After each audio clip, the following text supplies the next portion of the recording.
ഇന്നലെ തിരുവനന്തപുരത്ത് PTP നഗറിൽ നടന്ന ഭീകര സംഭവം. ഇന്നലെ പട്ടാപ്പകൽ ഒരു ടിപ്ടോപ്പ് ആസാമി PTP നഗറിലുള്ള ഒരു വീടിനുള്ളിൽ കടന്നു ചെന്നു. അപ്പോൾ വീടിന്റെ ഉടമസ്ഥൻ ചാരുകസേരയിൽ പത്രം വായിച്ചുകൊണ്ടിരിക്കുകയായിരുന്നു. ഈ അവസരം പാഴാക്കാതെ അവൻ പതുക്കെ വീട്ടുടമസ്ഥൻ അറിയാതെ മുകളിലത്തെ മുറിയിലേക്ക് കടന്നുപോയി. മുകളിലെ മുറിയിലുണ്ടായിരുന്ന പെണ്ണിനോട്, നിങ്ങൾ ജോലി ചെയ്യുന്ന സ്ഥാപനത്തിന്റെ ഉടമസ്ഥ അത്യാസന്ന നിലയിൽ കിടക്കുകയാണെന്നും അന്ത്യശ്വാസം വലിക്കുന്നതിന് മുമ്പ് നിങ്ങളെ ഒരു നോക്ക് കാണണമെന്ന് ആവശ്യപ്പെട്ട് ഇരിക്കുന്നതായും അവളെ അറിയിച്ചു.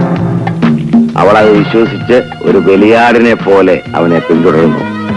അപ്പോഴും ആ വീട്ടുടമസ്ഥൻ ഇതൊന്നും അറിയാതെ പത്രം വായിച്ചുകൊണ്ടിരിക്കുകയായിരുന്നു. അതെന്തൊരു വായനയാടാ നാറി! അങ്ങോട്ടും ഇങ്ങോട്ടും പോകുന്ന ആരാണെന്ന് നോക്കണ്ടടാ കാര്യതേ. ഇവനെയൊക്കെ വായിക്കുന്ന പത്രം കൊണ്ട്